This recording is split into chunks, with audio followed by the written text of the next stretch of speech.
So today I have with me Aysha Khan, the CIO and CISO of Treasure Data. Super excited to have you here, Aysha. Thank you so much. And you have such a lovely home. And I'm enjoying. I've never done this before. Like the outdoor is just like you are in your zone. So thank you for having me. Thank you. So Aysha has led global transformation in a number of companies, Oracle, Symantec, a number of financial institutions, Hewlett Packard, Bank of Montreal. Bank of Montreal. Yeah, very early on CIBC Mellon. And now Treasure Data. Wow, amazing. So we'd love to hear about your journey. Just an acknowledgement that you were Global Cybersecurity Leader of the Year 2 years in a row. Thank you. It's a non-trivial achievement. So we'd love to hear about your journey. How did you start? What made you get to where you are? Yeah. First, that acknowledgement I do want to call out. I often say these recognitions are important and they're good to have, but they don't define me. In fact, every time I get a recognition, I take a big pause physically, emotionally, mentally, energetically to ask myself, what does this mean? And where do I go from here? And the often answer I get is it's always about now that I have a platform, there is a bigger responsibility. How do I show up better? How do I make the change that I always crave to change? And now going back to the journey that you have been talking about. Grew up in Pakistan, moved to Canada very early on in my teenage, and then came to US in 2010. Um, Different countries, different cultures, different languages. I used to speak 5 languages, now came down to 3, lack of practice. So, how it shaped me, because very early on I realized that exposure matters. Mm-hmm. And I often now say is if you really want to go ahead and see what possible, expose your kids to possibilities. And that's what has shaped me. So exposure is number one.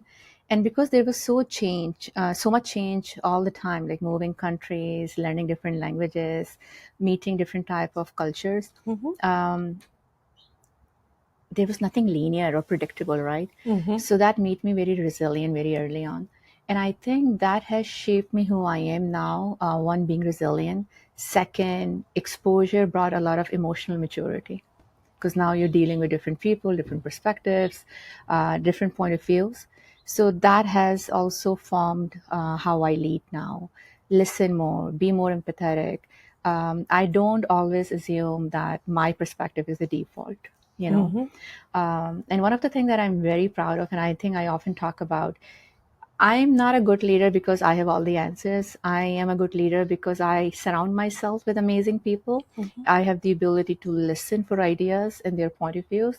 And often I propose a situation and I ask the right people around me to propose solutions that we can build upon.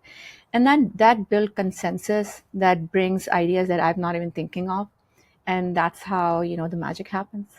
Wonderful. So Yeah. tell us a little bit more. When you were younger, earlier on, for our viewers who are watching this, still early on in their careers, what are some of the tips you can, pointers you can give them so that they know how to climb up the ladder to your level of success? Curiosity. Curiosity. Curiosity, I think, was the thing for me. Ever since I am a kid, I used to ask a lot of questions, and often questions that I never got answers to until I found my own answers. But that's okay. That's okay. Ask questions. That's one. Number two, as I said again, exposure. Growing up in a culture where you just see one type of people, one type of mindset limits that. But even within that, you have, as I said, in Pakistan, I used to speak 4 or 5 different languages. So that means I'm talking to 4 or 5 different cultures, right? Mm. Even that exposure was helpful. Then moved to Canada, different set of values, different way of, like prioritizing different things in life. That also helped me with understanding what matters in life. So for anyone who's starting out, one, exposure. Second, change is the only constant in life. So build that resilience. And third, emotional mastery. One thing, if I can say, if I can go back in time, I would have started my inner journey. I often talk about inner journey. Anything that is happening outside of us is the reflection of who we are internally. I started my inner work in my 30s. I wish I would have done it earlier as I was a teen. The more you know who you are, the more you realize what makes you happy, what brings joy to you, the sooner you get on that path. So build character, build integrity, get to know yourself. Rest is easy. What about the people you surrounded yourself with throughout your career? Did you make choices of managers you want to work for, technologies you wanted to pick and choose, companies, cultures? I would say I was always interested in technology because technology to me felt like, again, I can make so much difference. I will explain in a different way. When I was a teenager, we all go through that phase, whether we go and become a doctor or engineer, being a Desi kid, if people who understand what Desi is, or, like from South Asian culture, our options are limited because a lot of the time we are informed by what our parents have done or seen. So my options were become a doctor, engineer, or legal lawyer. So one day my dad was like, so what do you want to do?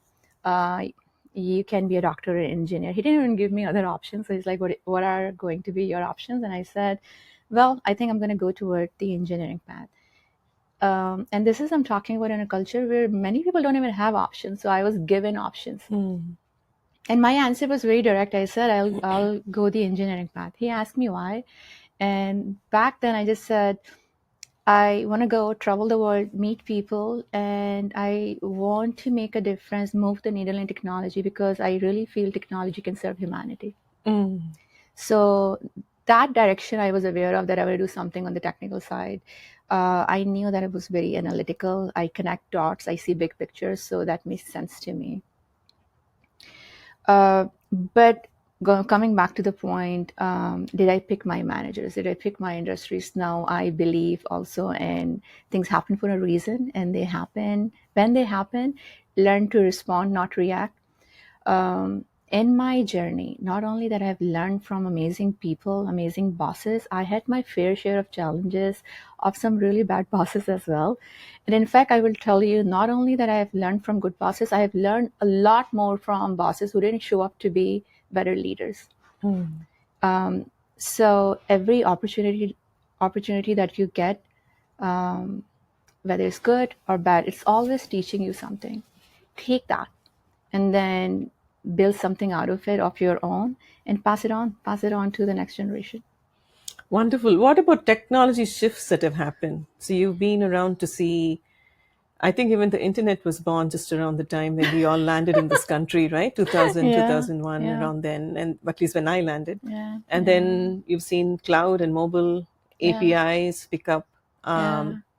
So, and you've So, been in cybersecurity all through, so you must have looked at all the risks and compliance needs all through. oh yeah, What has the yeah. journey been like?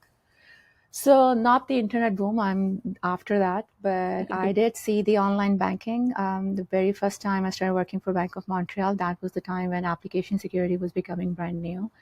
And I was part of a team which was at the forefront of making sure how do we go online with, like especially in the conservative industry, which is so regulated. So that shift I've seen. Then after that, the cloud shift from Symantec to Oracle journey was about how do we go. So when I joined Oracle in 2014, this was about, they were coming up with OCI, Oracle Cloud for Industries. So how do we take on-premise systems, bring it into cloud, and then apply compliance on top? Then the compliance shift I saw, security was early on was only about compliance. How do we sell more? How do we make sure that enterprise customers get what they're asking for? And today I so openly talk about it. In fact, sometimes I get really irritated when people talk about security and compliance in the same sentence. They're not the same. Compliance can help you get on that journey, but that's not security. Security needs to be more a layered approach, a more comprehensive approach, So that was that. Then many things happened, and now we are in the AI journey and enjoying it. I'll share more about that. Yeah, so tell us more about that. What has it been like being in cybersecurity while the whole AI shift has come through in the industry? Yeah, first sentiment is I love it. Second is I think this is a time where a lot of us feel like, a kid in a candy store. Yeah. That's the sentiment I feel being a CIO. everything that I have done up until this point, it's an opportunity to relook and see how can we do better, how can we do faster, how can we amplify. So for me, it's an amplifying strategy. If you have a strategy, AI is just a tool. If you have a strategy, AI amplifies it. If you don't have a strategy, AI amplifies your chaos. Yeah. So the organizations which are questioning if AI is bringing ROI, if AI is, bringing value. It's not the problem with AI. It's the problem with, do you have a strategy? Do you know what's your ambition? What are you solving for? Yeah. And you're also known as a leader who's able to align with the go-to-market and drive revenue, which is very atypical of a CIO. Usually, CIO is a bit more of an inbound function. Yeah. And you've driven as much as 40% year on year by Just aligning with starting out. sales. Yeah, just starting out with that. So Yeah. tell us more about that. How do you manage to achieve something of that scale? Yeah. I think it goes back to what is the purpose of security? That's number one. Security for the sake of security, or security as a differentiator. So that's the mindset. Look, I grew up in um, Silicon Valley. Very early on in the security organization, I used to see CISOs would talk about a stick. It never resonated with me. It's like, who wants to follow a stick? So I have a carrot of a mindset. It's like, okay, if there is a problem, let's talk about. Actually, in one of the organization, they used to call me the queen of collaboration. Wow. So I think that's the secret sauce. Remember, I said early on, I'm a very empathetic person, and when I see other stakeholders, I try to understand what are their pain points. So let's take a GTM example in this case. In my career, at some point, I was managing compliance functions as well. And what I used to see is compliance fatigue. Compliance fatigue, when I talk about that specific sentiment, is you have to manage ISO, SOC 2, HIPAA, PCI, name like you have 10, 15 different frameworks. If you are doing all these frameworks separately, what happens? You're wasting human resources. You're looking at controls over and over again, internal audit, external audit. One of the ability that I talked about, I can connect dots. So very early on, I realized there must be a common compliance framework. So I came up with this term early on, and I said, what if we combine all these controls and write them in ways where, there is 60% overlap, and then there is now 40% uniquenesses to individual frameworks or industries. How can I make sense of it? So that was the journey where I started going deep into compliance. And what I saw, security is a differentiator. We are not here to talk about technology only. We are here to talk about security as a business enabler. If we are in the function of enablement, compliance is under security as well. Now, GTM cares about what? Open new segments for me, open new regions for me, make sure customers get what customers want. Right. So I got ahead of them. So basically, I worked with my CEO, with my GTM leaders, and I said, don't come and tell me that you need PCI or you need HIPAA. What if I tell you, looking at all the compliance controls we have, let's say, healthcare, financial services, retail, construction, automotive. If we have all these different industries, and if I slice and dice it, I'm already 80% covered. What if I do the remaining 20% mapping based on where you want to go a year from now, 2 years from now, 5 years from now, and I start unlocking that for you? How would that make you feel? So the narrative flip, rather than they coming to security and saying, this customer is asking for this, can you unlock this for me? I started doing that research ahead of time. And in fact, sometimes I open door for them saying, we are already sitting at 90%. If I put 10 more percent effort here between privacy, security, and engineering, I can unlock new segment for you. Next year, do you want to put that as your roadmap?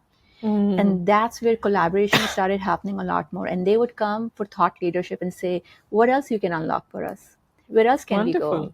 So that's how regions, new segments started unlocking for our organization, and money started flowing in. Wonderful. Very inspiring. Beautiful. Leading from behind, Yeah. leading without a title.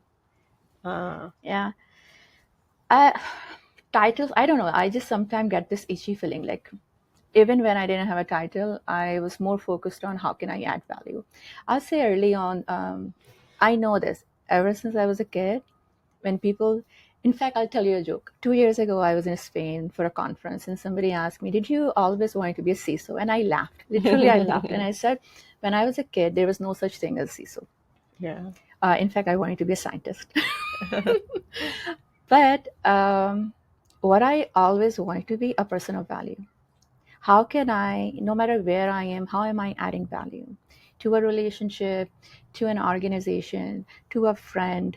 And that thing sticks with me. If I am adding value, everything else follows. What about innovation? How do you approach innovation while wearing a cybersecurity hat? But also, how do you evaluate companies that come knocking on your door as startup founders or, new technologies? How do you approach innovation from both angles? Yeah, it's a loaded question. I want to divide it into two segments. So the first one is, how do I see innovation?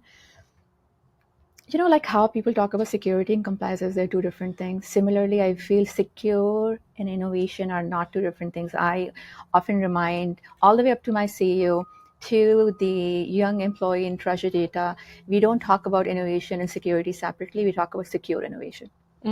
So one of the beautiful thing happened in my journey where I think my own becoming accelerated. When I say becoming, it's like the leader that I'm becoming. When I took over the CIO and CISO role, having that dual lens, because CIO is more focused on innovation and CISO is more focused on security. So first thing first, I told everyone. In fact, first I need to ask myself, there is constant context switching happening. How do I get to a framework in my own head which helps me make simple and fast decision making? What is that framework for me? So I came up with a mantra that I use in my organization now: simple and secure. Everything that we do, first we have to see, is it simple enough for us to secure? If it's not simple, this idea that things have to be complex, I don't buy that. Anything, get to a layer where we have looked at every single angle after slicing and dicing it, and we know this is the simplest way to solve this problem, then apply security on top. So that's number one, simple and secure. Second, from a CIO point of view, I'm here responsible for the enablement and acceleration of the business. I think AI is an opportunity for us to amplify everything that we do. And that's the lens I use. So within Treasure Data, every innovation that is coming, even before the innovation, we are very clear on our ambition. Who do we want to be? Are we using AI for the sake of AI, or are we using AI to solve real business problems? So we have business alignment. All the stakeholders are in sync. We have also decided that AI that we are using for customer side is going to be game-changing AI. It's the competitive advantage. And AI that we are using behind the scene is for productivity reasons. How do we find efficiency gains?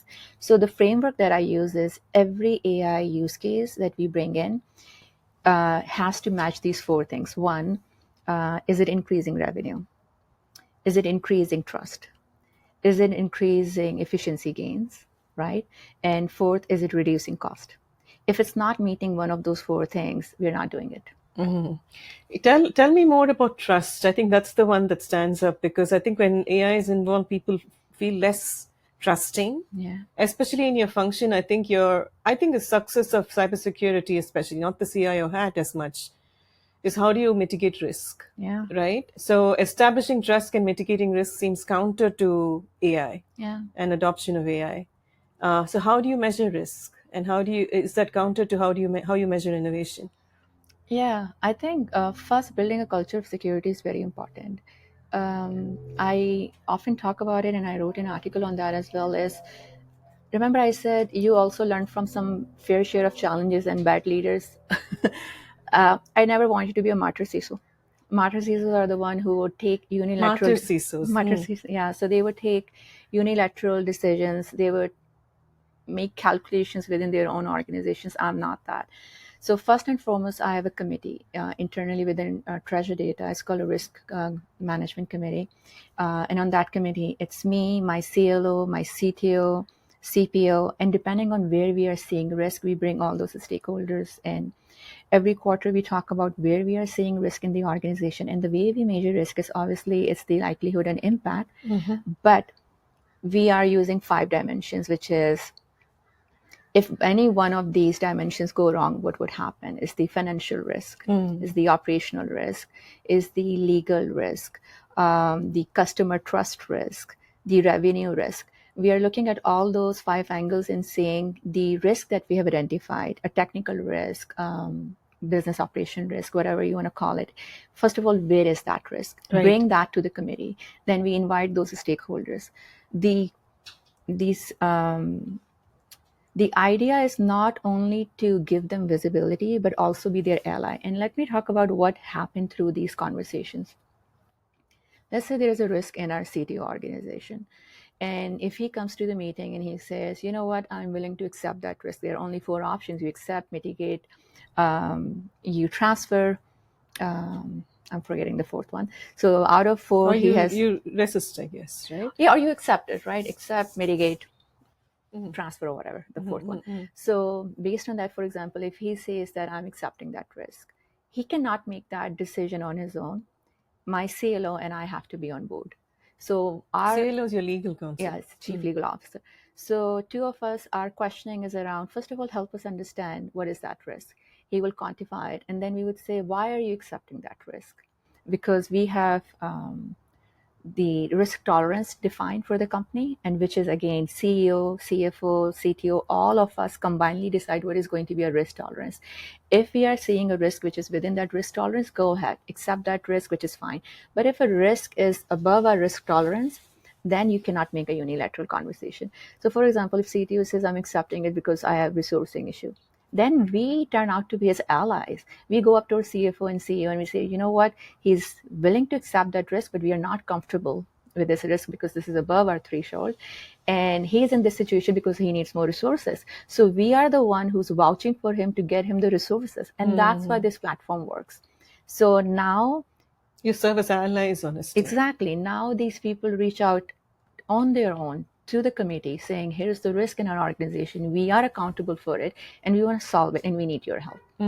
So that's how we have changed the conversation of CISO being somebody who's just only providing visibility and always talking about a stick. Now it's a platform where we all come together and help each other. Very nice. Very beautiful.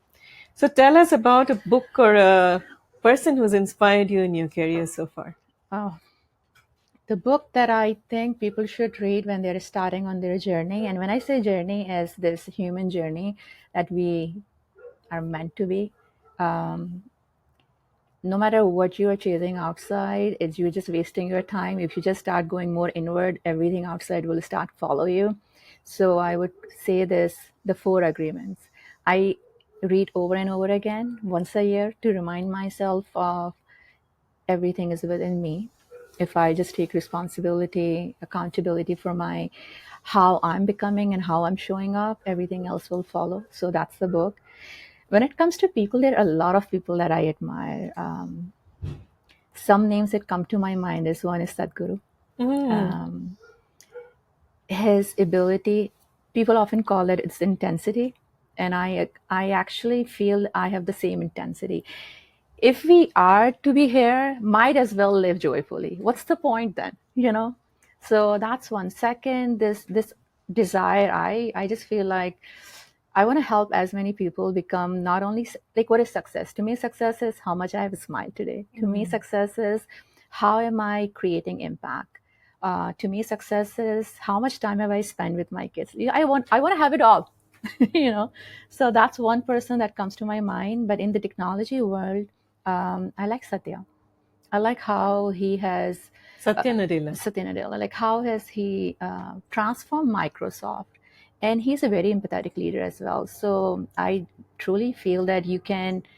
I in fact tell my team often, empathy is not a weakness; it's my strength. Beautiful. Well, it's been great having you on this show. Thank you so much, Aysha. Any last words for the audience? Courage is a muscle. Don't think it's just going to show up one day in your lab. Just work toward it, and then magic happens. Love it. Courage is a muscle. So on that note, thank you. Thank you.